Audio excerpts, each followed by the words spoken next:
Welcome to Zain Live, where everything is discussed and nothing is censored. We have our old friend back, Matthew Ehret from Canada. He is a researcher and also a public speaker, the founder of Canadian Patriot.org. Welcome to our show, Matthew. It's such a pleasure having you. Always a pleasure to be with you, Zain. Um, so I want to talk about the good things that have been happening in the past few years. UFO files being declassified officially. What are your thoughts about that? Psyop. I think it's a psyop. How? Explain. I see them as well, the Pentagon recently failed its sixth audit, and since 2001, I think it was when their first failure of their first audit occurred, resulting in the admission that there was over $2 trillion of just missing budget.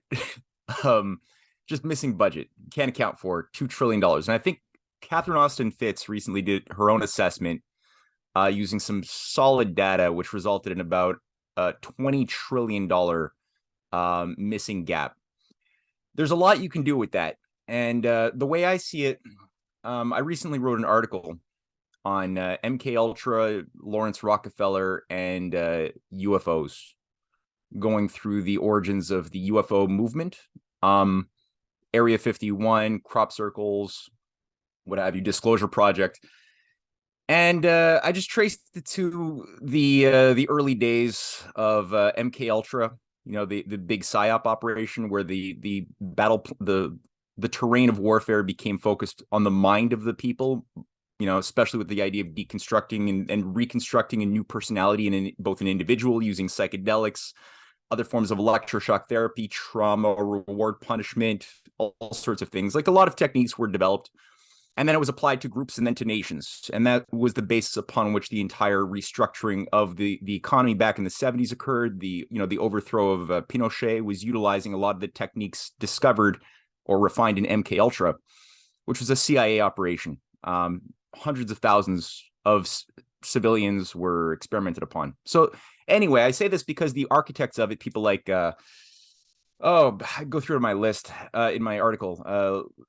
Sir Henry Tizard was the leading figure, who also ran the early 1949 UFO Flying Saucer Working Group as the first government-sponsored, taxpayer-funded agency to investigate flying saucers I think that was 1949 in Britain. There was a similar operation that his colleagues in the United States were doing around that same time. And effectively, I think that what a lot of people are seeing over the years of the Cold War were experimental drones, experimental machinery that was flown and tested under a veil of secrecy. That was the Cold War. You couldn't say anything. And a lot of the flying saucer tech was also developed by the Nazis. So a lot of Nazi aerospace scientists like Victor Schauberger were absorbed by Project Paperclip into the US Air Force. And so there's a lot of evidence that the type of new technologies that were being developed utilizing certain type of reverse combustion engines in flying saucer designs were already being advanced quite a bit, but the Nazis didn't have time to properly put it into service. So it seems like, in my assessment, part of it is that people are looking, including people in the Air Force who are not authorized to have the credentials to be in the know. They see things that are being tested. They don't know what it is. And there is a movement being cultivated. A lot of the early 1950s, 60s flying saucer magazines were being funded by the CIA. A lot of these same figures who were doing MK Ultra were also simultaneously doing the promotion of explaining that these things you're seeing are actually beings from another galaxy. And I think a lot of the people who were I interviewed Nick Pope, who is a UFOologist. He was part of the British Ministry of Defense. He headed the UFO chair there. I asked him the same question. I was like, can you rule out the fact that these UFOs could be another country's fighter aircraft? And he gave an answer as if that we cannot rule that out, that is a possibility. And could be. I mean, there's a lot we don't know. I mean, are there some?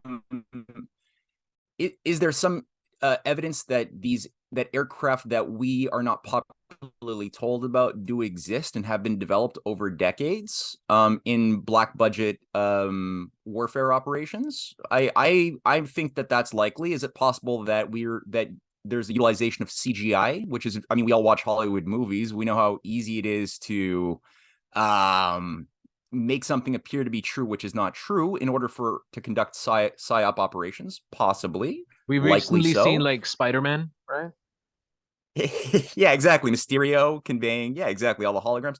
And I mean, there are things like Project Bluebeam, which was documented in the 1990s for the first time that I know of, indicating government operations to utilize advanced holographic technology increasingly to project images in the sky that would then persuade masses of gullible people that either demons or UFOs or whatever the narrators, the real life Mysterios in British intelligence wanted to project as a narrative of what that meaning was, to replace all of the one of the most persuasive things I've seen coming out of the World Economic Forum is this great narrative that we need new great stories, narratives to replace the obsolete narratives of monotheistic religions and obsolete traditions of the old order. And I think part of that would be to fuse some elements of popular religions with UFO narratives to try to, and they could probably do that if people were traumatized enough, if they were more malleable after suffering economically for a certain Trying to period of pain. reinterpret, the Abrahamic faiths, just like Ancient Aliens on the History Channel or something like that. Yeah, they've been doing that. They've been setting the ground for a long time. And a lot of this is convergent with psychedelic promotions as well. Psilocybins, other forms of mushrooms that they've been working on for many, many years to also make the mind more mushy and more accepting of new narratives. Because with a lot of the mind drugs that Timothy Leary, Aldous Huxley, MK Ultra experimented on, it was discovered that people could be depatterned more effectively through LSD, different variants of ecstasy, other things, which is why I think, again, you'll find that a lot of the same figures, like, for example, Lawrence Rockefeller is not only one of the key founders and controllers of the Disclosure Project, which hired, this fellow, this muscle man biologist, Stephen Greer. He was hired into this Lawrence Rockefeller umbrella organization called Disclosure Project, which got the ball rolling with the Clintons and people like John Podesta of Pizzagate fame, who back in the early 90s with Bill Hillary going to the Rockefeller Ranch were the earliest proponents of disclosures of all of the FBI classified information or CIA classified information on UFO phenomena. But this guy is also the main bankroller of the career of Terence McKenna. So Terence McKenna and all of the international work he did compiling research on magic mushrooms was bankrolled by Lawrence Rockefeller, as were many other Tavistock and what's called the Esalen Institute, people like Barbara Marx Hubbard, who emerged out of the Esalen New Age open conspiracy groups of California and Berkeley in the 1980s and 90s, bankrolled by the Rockefeller machine. So it's like, do the Rockefellers really care about truth and exposing government corruption and lies about hiding UFOs and other intergalactic aliens that have been communicating with us via mind drugs? Do they really just care about that? Or are they trying to deflect attention away from the actual agency of evil that they themselves are a part of, that are trying to corral us into a new feudal, slave society, which for me, it's the second one.